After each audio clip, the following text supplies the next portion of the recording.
started painting shoes in high school. Took some shoes to a shoe repair shop. I said, hey, can you sew this? They said, yeah, come back in 3 days. I picked it up. I said, if they can do it, I can figure it out. It's charging $150 to $300 to $500 to $1,000, which I thought was a lot. And now I'm working on a $4 million shoe right now. Making something for a celebrity wasn't it for me. At 24, I ended up in the mental hospital. I got asked to make 10 pairs of shoes or something like that for Justin Bieber in a week. At that age, I'm like, hell yeah, I could do that. But I couldn't. They make you believe that you need to be on these pills for the rest of your life. And then I became depressed because they thought that I had to be on pills. And it's like, it's not true.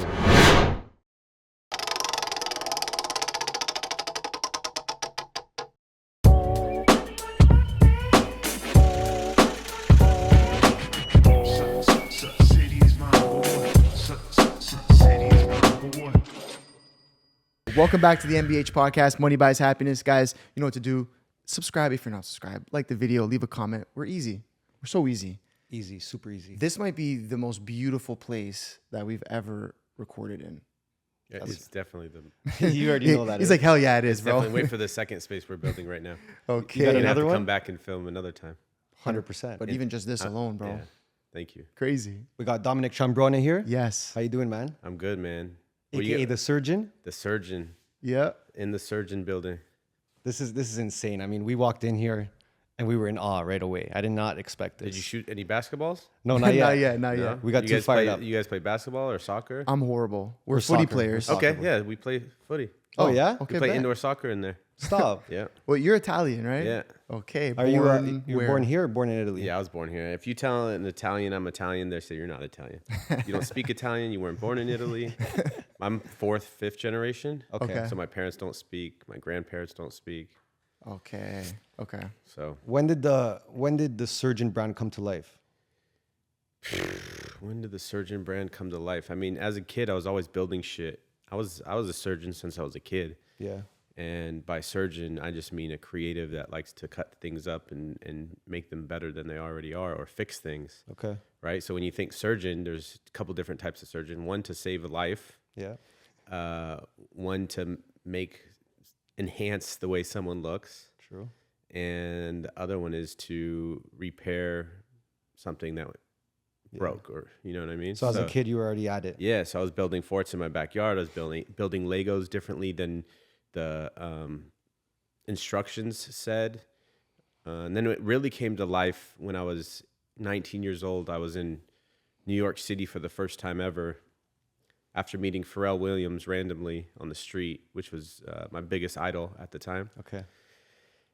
And after meeting him, being in New York City for the first time is just mind-blowing, especially as a kid, 19 years old. And that's when I went back to my hotel room with my brother and a friend at the time, and I just started writing shit down. Like, yo, what's your alias? What's your brand name? What is it that you're doing? And it just kept writing stuff down. And it's like, what do you do with shoes? Like, what are you doing? And it's like, what do you want to do? It's like, oh, I'm like surgery.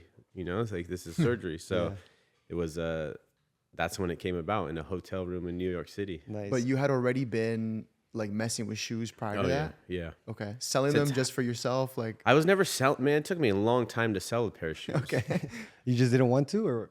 Yeah, as an artist, I never thought it was good enough. I was doing stuff for free. Well, that's something I wanted to ask you too, right? Like having the confidence to go out there with your Yeah. product, right? Was that a challenge for you at the beginning? Oh yeah, it was very challenging. It started with painting. I started painting shoes in high school. Okay.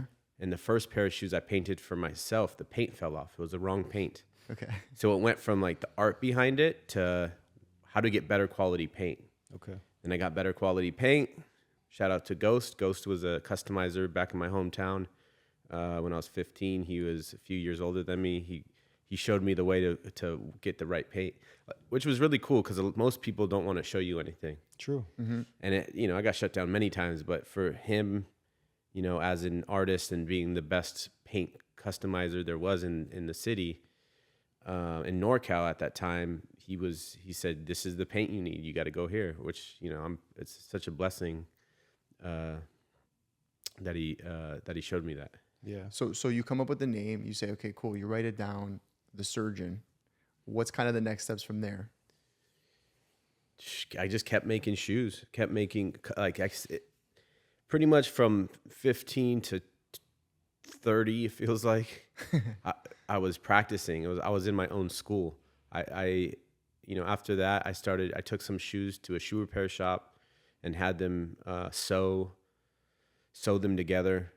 I said, hey, can you sew this? They said, yeah, come back in 3 days. I picked it up. I said, if they can do it, I can figure it out. True. So I moved. I lived in Charlotte when I was 18, Charlotte, North Carolina. Yep. And that's why I was in New York, because I got to just drive up there. And I moved back to Northern California, which is where I'm from. And I started searching out shoe repair shops. And the first guy cursed me away. He said, get the fuck out of here. You're going to steal my business. And as an 19-year-old, it's just mind-blowing that someone could be that angry and just like didn't make sense to me. But I kept going. I kept asking people and just finding shoe repair shops. And eventually the third shoe repair guy, Daryl Fazio, who became a mentor, helped me find a machine that I can sew on top of shoes with. And then I started learning how to fix shoes. So I did a lot of shoe repair, fixing purses and heels and boots, bringing Vans to him, putting boot soles on Vans when I was 20 years old. And what year is this? I graduated in 2004, which was 18. So then, 2006, 2007. So there was there was no Instagram, there was no social media. Not yet. Was there anyone at that point that was doing something similar, like that you looked up to? Yeah, man. Like when I was in Charlotte, I was on Nike Talk. It was dial-up internet still.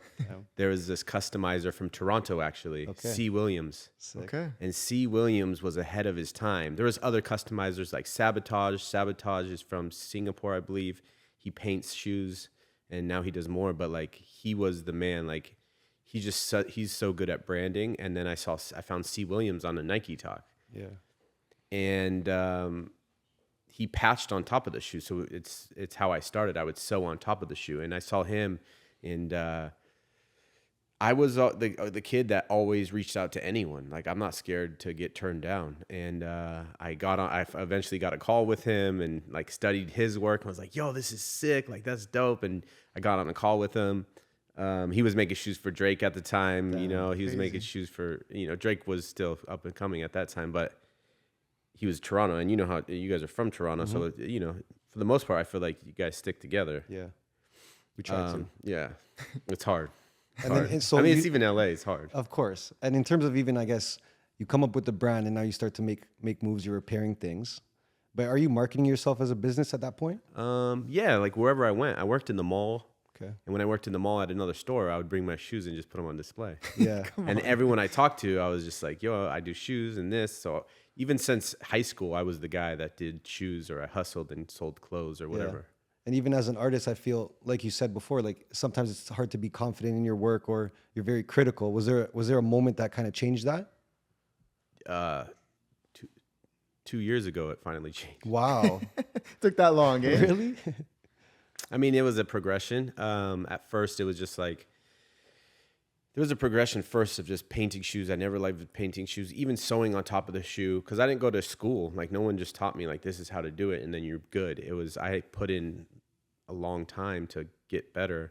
And I remember talking to a friend because I didn't know how to charge. Like, money has always been a weird thing for me. Like, my parents never taught me about money management. They never taught me how to charge. They did, or show my worth. So I was selling shoes to like homies back home for $150, which was too much for them.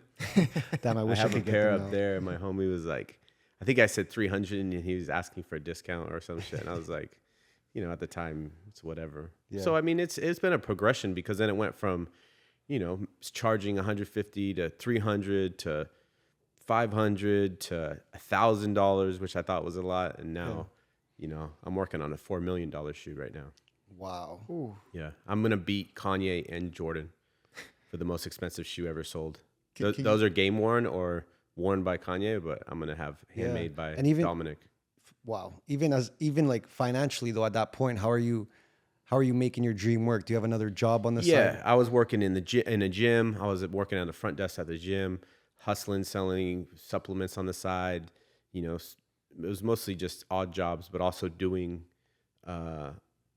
shoes on the side. Yeah. And what did your family think about all this? Did they have a creative? Was there someone creative in your family before this? I didn't think they were creative, but now looking back at it, they're Yeah. extremely creative. My dad's a chef. They there you opened a go. restaurant in high school. Oh, hell yeah. Okay. Yeah, so like I got to see a hustle and creativity from them in just a different light. When I was growing up thinking creative, it was music or art or clothing. But like, yeah, to be a chef is you got to be very creative, especially to open your own restaurant. True. So my parents were really creative. They were supportive of you as well? Yeah, it took a while for them to be really supportive. Mm-hmm. You know, definitely got. I had to prove to them, right? Because even in the beginning, it wasn't like I was giving it 100%. Mm-hmm. So I just remember my dad a lot, just thinking I was never going to stick with it completely. And eventually, I think when I started making shoes for Justin Bieber and they wanted 10 pairs done, who's also from Toronto, right? Mm-hmm. Yeah. He realized that it was Finally something. saw it. Yeah. And I want to ask, like, we like to ask successful creatives, you know, about doing things for free. Because I think people really have trouble, like creatives who are just trying to make a name for themselves. They're like, oh, I have a rate and I have this fee and I'm not willing to do anything for free. Like I'm worth money. Yep. I want to hear your thoughts on that. Yeah, you need to know your worth, but you also need to know, and it's not doing it for free. You're never doing something completely for free. I had this conversation in this room the other day with a friend. She's a model. And there's times when you charge and, you know, in a dollar amount. And then there's other ways of currency. Currency isn't just dollars and cents. There's other ways that people have currency, right? Like my currency may be product or shoes, or it's also my network now. You know, if someone sends me something, it's also because I can get it on X, Y, and Z. I can do this. So it's like there's a currency outside of money. And what I was talking to her about is like, sure, I can keep taking the jobs that are only about money. But my whole life I feel like I'm really a marketing type of person. I love marketing, and I'm going to do things that cost me money. Yeah. Yep. Straight You up. know what I mean? Like, not like I have to pay someone to put it on it, but I have to pay to make this $4 million shoe. Sure, I'll make it back in the long run, but that's a huge, hefty upfront cost that I'm going to endure myself. So I believe you got to be fluid and try things and do things that are true to you, because if you're only coming for that check, it's going to show and you're going to be unhappy. But there's those things that you want to do for yourself. Like, let's say if you're a model and you want to model for Gucci, well, go fucking buy some Gucci clothes or borrow it, shoot it, make it look like Gucci did it, and then keep going. But don't wait for them to come. You got to manifest it. And that's how a lot of my stuff was. I just made a shoe, put it out there, and I paid it. It cost me money to make those things. It wasn't like someone was paying me. Yeah. You said manifest. Yeah. Is that something that you credit a lot to, your manifestation over the past, let's say, 10, 20 years? I mean, I remember working in the mall in Charlotte, North Carolina, and writing down everything I have today. Wow. I'm going to be the biggest customizer. I'm going to have the coolest customization shop. I'm going to have a laser engraving machine. I'm going to have all of the stuff I already have. So, yeah, I believe in manifestation, but also working towards it. You can't just hope that it comes. True. Yeah. You need to set the goals. Yeah. And then you work for them. Yeah, you got to work towards it. And, a lot of 100%. people just think they can think something and it comes true, but it's like you have to work towards it. You have to, put in that work and that energy to attract any of those things. True. So when does the work start to pay off for you? When do you get to the point where you're like, okay, let me take this thing full time, forget a secondary job, and you're at a point where you're like, okay, all right, I can see the vision coming alive. The first celebrity I did was will.i.am. And at that same time I was doing will.i.am, I think I was 22 or 23. Wow. I also got hit up by Law and Order SVU Okay. and H. Lorenzo. I was making shoes, if you know H. Lorenzo, it's Yep. a fashion boutique Yeah. in Hollywood. So all these three things were happening from different, just because of my network differently. And, I made $15,000 in 1 month, which I thought I was rich. And I At that time though too, that's a lot of money. Yeah. Still to this day, it's a lot of money. Of course. I spent it before I finished. And as an artist, you're like, I as an artist at that time, I thought it was always going to keep coming. So I was like, okay, well, how do I make this sustainable? But I knew something was real. I mean, I knew something was real even from a young age, just not exactly sure how or why or what. And then after that, I started making shoes for Justin Bieber.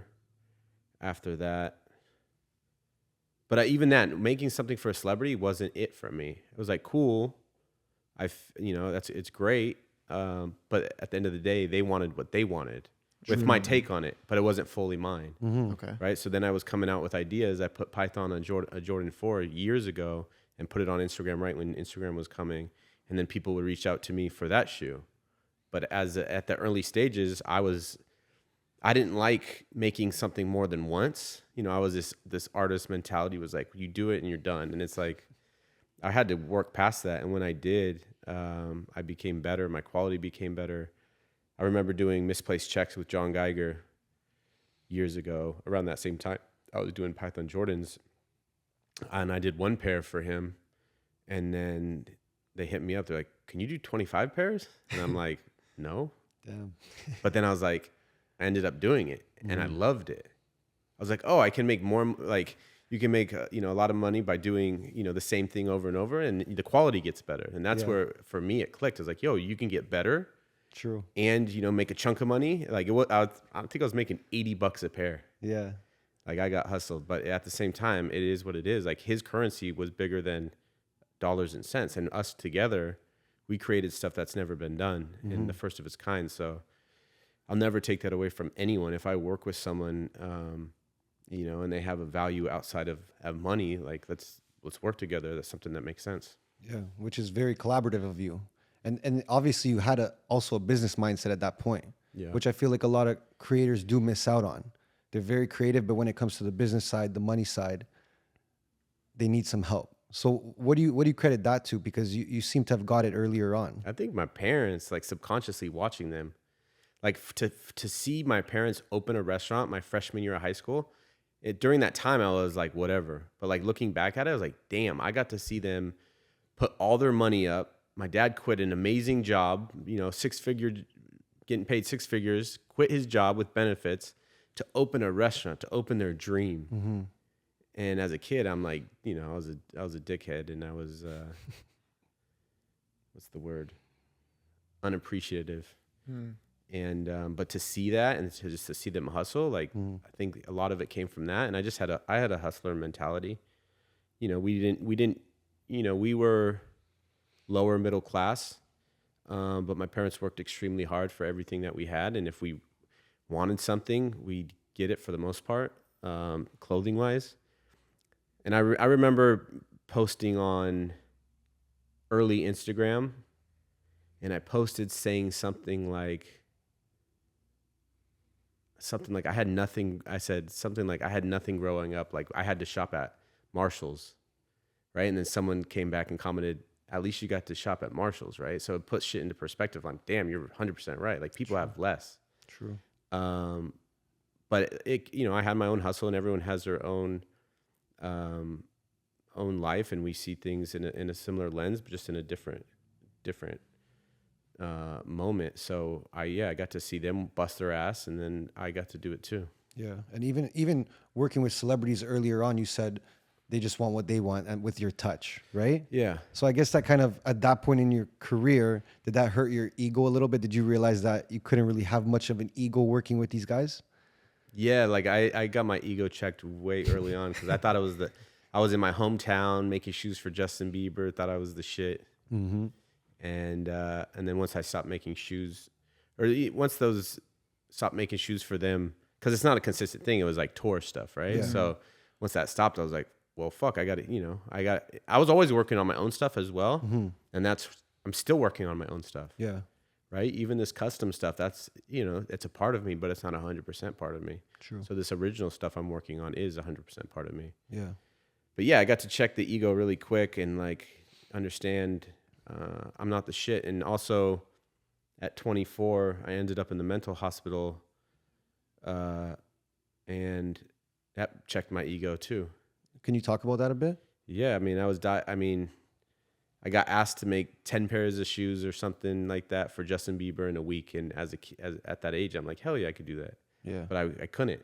So I was under stress. I was also, I was being very unhealthy by just eating unhealthy, not taking care of myself, partying a lot, drinking a lot, doing drugs, and eventually it ended up manic and ended up in the mental hospital. And how long were you there for?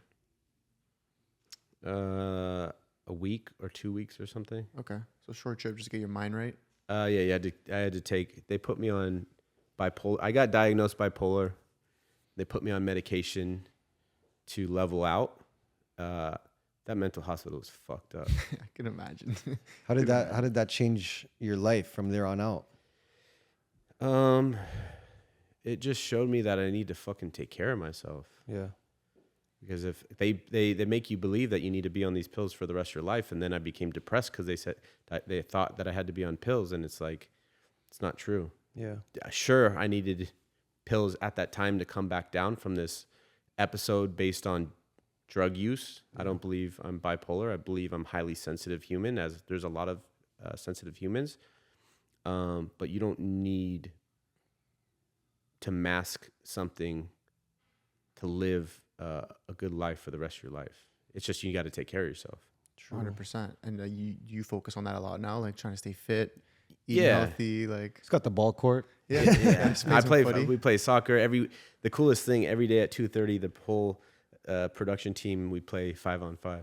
And we got to come out for. We got to come. I gotta come work for you, bro. That's unreal. So you come out of there. You come out of the hospital. You're in a better mind state. And at this point, you're already doing no. So after the hospital, I was on the pills, and I didn't know any better. I was numb to these pills, and then I ended up back in the hospital because I went back to drinking and doing coke, and because I wanted to feel alive. And when you take those pills, you feel so numb. And as a creative, like as a human, you want to feel alive. So I ended up back in the hospital, got out, went back on the meds, and then found Chinese herbs. I started playing soccer with my homies again during World Cup time. I bought a dog. Like I got a dog. Started walking my dog. I remember walking my dog in 1 week and losing 5 pounds. Wow. Crazy. And just eating healthier. Whole Foods was blowing up, and I started eating Whole Foods at Whole Foods, and it was just like, you can just take care of yourself. Then I started reading The Power of Now. I just really dove deeper into spirituality. I had a mentor, Javier Laval from LA, that helped me find some of the stuff. And I just got lost on the internet back in the days of YouTube and like looking for something bigger than what I knew. And at that time, how is that now? Like, did you take a break from business to focus on all that, or are you still kind of doing both simultaneously? Still both at the same time. And how did that affect the business? Well, it still wasn't like a business in the sense. Okay. You're like a freelancer still? Yeah. Okay. It wasn't like a consistent business. So, but after that, and then I was up in Northern California doing everything out of the garage, and I had consistent business. I just couldn't keep up because I got so many orders, and I was charging $500, which cost me more to make them to even get them done. So it really blew up when I moved to LA 10 years ago. Yeah. And for anyone out there that's maybe going through a dark place like you did, do you have any advice for them? Yeah. Be kind to yourself, because at the end of the day, things happen not to us, they happen for us, and it's all learning. And usually things are tough because we make it tough on ourselves. So you need to just talk to yourself in a very kind way. It's like, how would you talk to your nephew? How would you talk to your kids? Yeah. You need to talk to yourself in the same way while also holding yourself to a standard. Mm-hmm. So what I've learned is to come from a place of good enough, but always wanting, I'm human. I want more, better, different, but I don't want that, to come from a dark place. And that's where a lot of this came from, was a dark place, because I always wanted more, better, and I was never content with the quality. That's what you asked. Like, when did you feel like you get to get over that hump and sell stuff? And it was like not till 2.5 years ago. Wow. Because I went through a separation. It was just a toxic relationship that we didn't know it was, and it pushed me to really take a look at myself and to overcome the way I talk to myself. Because, you know, before even this whole place, I would come in here depressed, like, this sucks. Wow. That's Like even in insane. here, you're In saying. here, yeah, like the tile, like everything, like the tile is wrong. There's like a chip on the ground. Like I can see any flaw, and I could pick things apart forever. But that's not a healthy place to live. Like like someone asked me, what's the favorite shoe you've ever made? I haven't made it yet. It's not, it's going to be the last one I ever make. Yeah. There's always room for improvement, but also being okay and satisfied with what you have. I feel like it's bittersweet because your attention to detail obviously got you here, Yeah. but it's also could be a detriment to you. It was a detriment to me. 3 years ago, I was back in the mental hospital. And I'm glad that it happened the way I did. And I'm glad that I'm separated, because I get to look at myself and like look at everything I have and be grateful for everything I have. Yeah. And I am who I am. And what makes me great is to be able to see the flaws or see what can be better, but also learning to improve always, but also being okay with what it was. Like, this space is amazing. Most people will never even be able to come in here. Most people won't even be able to touch this. So it's like, to be grateful for it, and gratitude is very important to share. It is. Was there something that kind of made you change that mindset? Because you're saying up until 2 years ago, 3 years ago, you were Yeah, not just seeing it forcing this to way. look at myself. Yeah. Forcing to be with myself. I was always in relationships, or felt like I needed to be in a relationship to be okay. You know, I think growing up, watching my parents together and watching, fairy tale Disney movies, you feel like you're supposed to be, you have to be a certain way. So yeah, working on myself the past 3 years, and even now, forever. It's something that I'll do forever. Yeah. You're a father now. Yeah. How's that changed your outlook on life? When my son first came, or even when she was pregnant at the time, it forced me to work harder, right? It was like, yo, you have to fucking do this. That's when we moved to LA. She was pregnant. And I was like, there's no failure now. Like, there's no way I can fail. Yeah. And I fucking dove in. And luckily I had good family, good friends that supported and loved me, but also myself, that you just worked my ass off. And then when my kids came, I worked harder, and I wasn't a father. I wasn't a father. I was a provider, right? Where a lot of families are like that. Mm-hmm. And then till recently, I became a father, and a present father at that. So it's been steps to get here, and it's been such a beautiful thing. My connection with my kids are by far my biggest success, and it's a forever thing. Yeah. They're here right now, and yeah, my relationship with them is amazing. Yeah. The most important relationship I have is the one with myself, and then it's my children. Mm-hmm. Would you say that they were a big part of your success and the reason that you've even gotten, let's say, to this point, to be able to sit in a room like this? Because a lot of guys that we talk to, very hyper successful men that we talk to, they usually say kind of a little bit of what you mentioned, like once you have other mouths to feed besides your own, like shit gets real, And I guess that's, like you're saying, that's when you made the move to LA and things started to really take the next step. So talk a little bit about that, because I'd love to hear your perspective on it. No, for sure. When she was pregnant, I wasn't ready to have the baby. But I was like, let's do it. Let's figure it out. Yeah. And, we were making money just to get by. We weren't making amazing money. We were just, making money, paying rent, barely getting shoes done, pissing customers off because I couldn't get shoes done fast enough. But yeah, it forced me to work harder. And it also shifted my mindset. I mean, I was still fucking around a little bit, but less.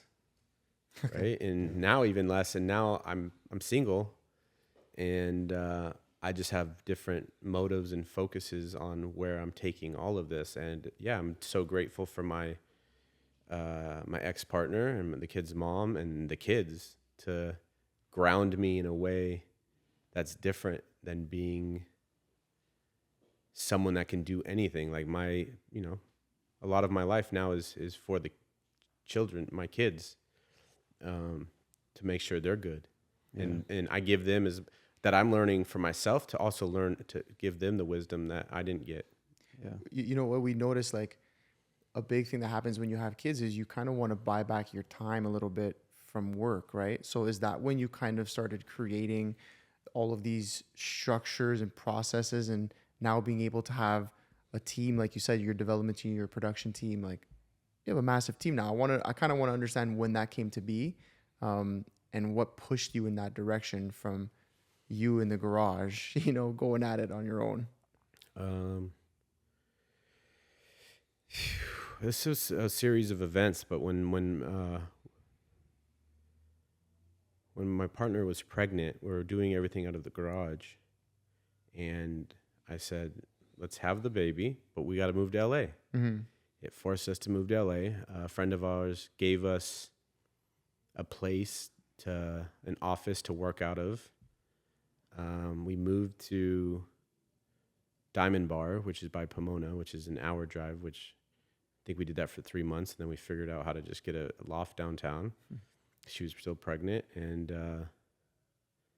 yeah, but what I learned was just getting out of comfort forces you to grow if you are resilient enough. Yeah.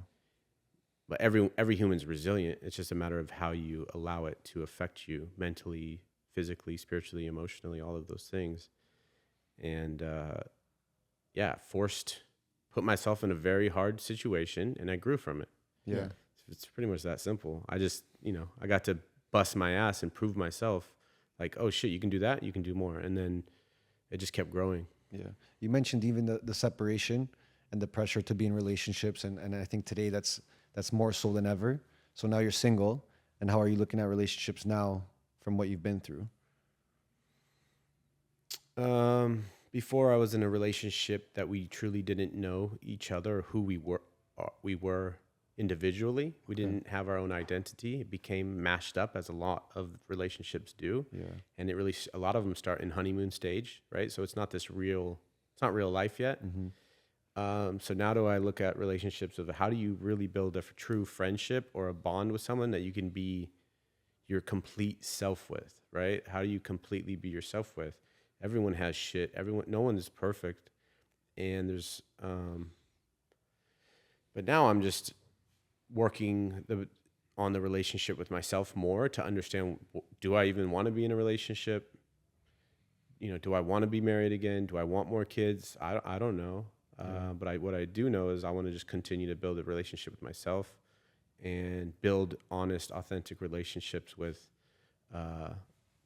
anyone in my life. True. So let's talk about how this studio came to be. Yeah. Because this is beautiful. I mean, we pulled up and I was like, wait, what is this? What's going on Mind here? blown. I gotta show you the new space. When did this come to life?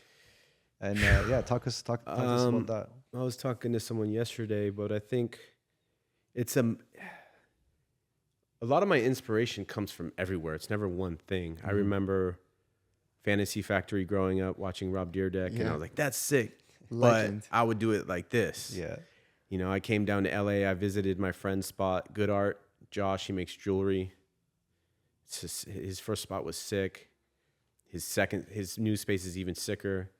My friend Noah Meniskin, he's a tattoo artist. He's from my same hometown up north. I got to see his space that he built out. I was mind blown. I was like, you know, I want to do this, but bigger and like different, and specifically to shoes, art, and any hospitality. I was going to build a whole restaurant in here. But yeah, the first place I moved into LA was 300 square feet. Then it was 900 square feet. Then it was 3,000 square feet. Then I took over the basement, so it was 5,000 square feet. Then I took over the next door building, so it was 7,000 square feet plus 5,000. Still wasn't big enough. because we do classes and all of this stuff. And we saw this place open up. We're like, oh, perfect. Now it's still not big enough. No, it's big enough, but and we built this thing to life. We spent a lot of money on it, and it's still not exactly how I want it. Of course, it's Never not. will be. No, never will be. It never will be. How about even like while that's happening, how are you building your own team?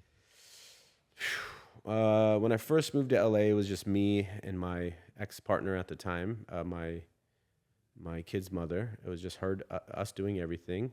And then I always knew I needed a team. Like even when I was back home, I would have friends come help me. And then I moved here, and then I would have friends come from up north down here to help me with jobs, like big jobs to get done. And then slowly tried to build a team, and then had a team of 3 or 4. And then I brought on my business partner, and we went from 5 people to 15 people like in a month. Once we finalized our relationship, or our business relationship. And I met him because he was a client. He brought his Nike Air Mags. You know what the Air Mags are? Yeah, of course. He brought the Air Mags to me, and he's like, yo, they're, I go to Vegas and I party a lot in them, and they're broken. Can you customize them? I don't want to ship them anywhere. I was like, sure. And then he kept coming, and I just got to see what he's built. He's a year older than me, so we just connected. Loves shoes and fashion, and I knew I needed a team. It was blowing up for me. I was teaching classes. I was traveling already. Like I was getting asked to do all of this stuff, and I knew I needed a team. And we came together, and I think we see things, similar vision, just different ways of getting there. True. Well, so I guess you're more of the creative. He's more of the like dollar sense, build a team out structure. For sure. He's definitely very creative, just a different type of creative. That's when people are like, oh, I'm not creative, because they think creative is drawing. And it's like, I don't draw. You should see my sketches. They're fucking horrible. But that's not creativity. Every human is creative. It's just, how do you tap into it? So yeah, he's extremely creative in all types of way. But yes, he's more operations, not even dollars and cents too, but operations, management of people, which is extremely difficult. Mm-hmm. Very. I'm creative in the sense of a vision, more so the vision of where, how I started and where it's going, and what I like, and taste. But he has his own taste as well. But yeah, he's operations, financial, more financial literate than I am. I've learned a lot more. So I'm grateful for my partner, because I get to see things how he's seen it with me. I think we've been in partnership for 5 years, or maybe a little bit longer. Yeah. Mm-hmm. Which I suggest everyone to find mentors. I would suggest finding a partner if you need a partner, or when the time is right. But there's something beautiful, and it's even the same with having a relationship or being in a relationship with a woman. Is you want to find someone that brings more to the table. You know what I mean? Like, and that's what my business partner does. We're like yin and yang. Yeah. I show him things and he shows me things, and together it's like magic. It also took a long time for us to get to that point. It was very difficult for the first 3-4 years. How'd you get through those 3-4 years? How'd you make it stronger? Checking my ego, learning how to communicate, learning how to just communicate with him, and being true to myself, but while also understanding business and how to maneuver and how to work together as a team. When you have a business and you started it since you were a child and you're a founder, you think it needs to be exactly your way. And you think every little detail, from the stitch length on a shoe to how the desks are set up out there. But it's not true. You got to let go of control. You got to empower other people around you to do what they do great. And when you can do that and you let go of control, things get better. Yeah, I wanted to ask, like, when that process, I guess, started happening, maybe there's conversations about bringing in a partner. obviously, like you said, this is your baby. Like you've gotten to that point completely on your own. Were you a little nervous to give part of it away? Yeah, extremely nervous. Scary. Yeah, hell yeah. Especially, not coming from, my parents were not financial literate. Like we didn't come, they knew how to work hard and make shit happen, but they didn't know they didn't know legalities, and they didn't know how to make sure they were safe in certain cases. After they ended up selling the restaurant 8 years in or something, and they got fucked, They didn't know any better. They're fine. We're fine, but it's like there's things that you can know or learn earlier so you don't deal with that. And so it's scary because you've never been through it, and no one close to me has been through it. So I'm very intuitive. I trusted in myself, and I trusted choosing wisely because there was other people coming to me. And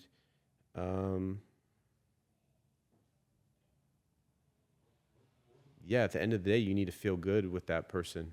For sure. And then you got to make the conscious decision to keep growing with them or decide to not. Worked out, clearly.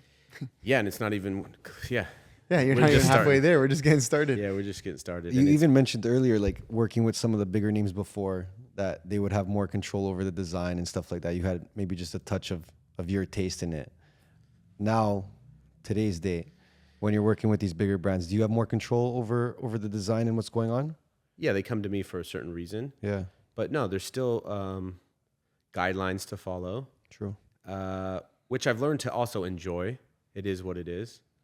That's why I'm building my completely original brand. But even when I build my original brand, there's still going to be something curated for a purpose, like selling more or making something more marketable. Yeah. Right. So it's like, what am I doing it for? And I'm good at it. But yeah, working with the partners now, a lot of them come from our taste level and stuff. But yeah, they're still like, don't touch our brand and this. And I'm like, no, I'm like, no, we're going to do it. And but the biggest freedom is developing the original brand completely. Yeah, for sure. And when people see it, it's the clothing back here. It's just been my whole life in the works because it's going to be not perfect, but it's going to be done at the highest level and done right. So what can people expect from that? Unique, different, not like anything else, but me, authentic to me. True. And also made at the highest level. I've come a long way, quality was always the focus, but it was never there. It wasn't always there. And like I said before, it's a never-ending search, regardless. Like there's nothing that's perfect. So it's like, how do you continue to work towards that, but also putting out product that I'm satisfied with, that people love. Also working with these big brands like, Bentley, Gucci. You've done some of the craziest stuff. What kind of pressure is that on you? There's more pressure for me when I'm doing shoes for Odell Beckham to wear in a game, cleats, or boxing for me, because it's like I put all my time and energy, my whole life into this moment. I feel like I'm in the ring with a boxer. That's like I hold on to that stress. When I was at the Super Bowl watching Cooper Cup, watching Odell Beckham play in my cleats, like it's stressful for me. Yeah. I feel like I'm in the game, so that's more. And then for the big partners, it's about making impact. What's going to be impactful that helps change the way people see what I'm doing. Because it's a friend of mine told me once, you make commercial cool. Because before it was like I felt like I was selling out. True. And I really thought about it. It's like, no, this is fun, and it's doing things differently. It's never been done, so why just look at it from the way you're selling out? It's like, no, you're having fun doing it. And but the pressure is just to make sure we make impact. And I've done it so many times now that you're not going to win all of them.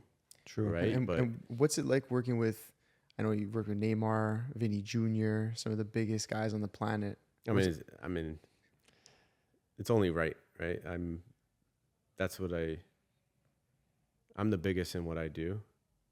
Humbly, put in the work, put in the time, and what I do isn't linear. Sure, there's people that do shoes. I've taught over 10,000 students how to do shoes, but I'm not a shoemaker. I'm not just an artist. I'm a world that's continuing to evolve, right? I'm getting into cars. I'm going to have my own surgeon cars. I'm going to design my own car from scratch. I'm getting asked to design music studios, boxing gyms, hotels, restaurants. Same. Wow. So, I mean, I'm humbled too to work with the greats. I also know I'm supposed to. Hell yeah. I'm supposed to. My guy. Yeah. Do you have any advice for, let's say, a younger creator out there that's having trouble making the next move, making the next step, even just making money? You got to take jobs that you don't want to do to make money. And that's how a lot of people have it backwards. I mean, you don't have to. True. You don't have to do anything. Sure, you can go, do whatever you want to do, but you have to make sacrifices if you really want to grow. Because even to this day, there's sacrifices I make to sit here with you guys. And that's just the way life is. It's not like this perfect path where you have this perfect bubble of it needs to be exactly this way. There's going to be things that you do to grow. And as a young artist, it's take a job to make money, to do what you love on the side. And then also,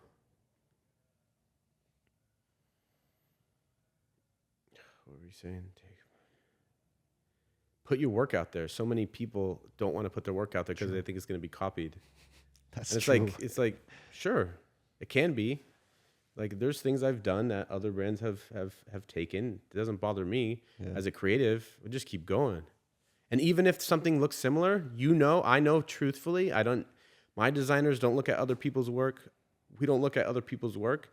So if something's derived for some reason, it looks similar, of course, there's going to be someone that thinks they copied it. It's we don't got time to look at that shit. But the more you put shit out there, the better it is. The more people see, especially now with Instagram and the way the world is, it's quicker. And now AI is coming. Things are going to evolve even faster. And the faster you put things out and the faster you move on to the next thing, the better it'll be. True. I want to ask you, before we ask our famous question, you mentioned the $4 million shoe. Can you talk about that a little bit? Yeah, it's I'm making that Air Mag for my partner. We've been in business 5+ years and still didn't make his shoe.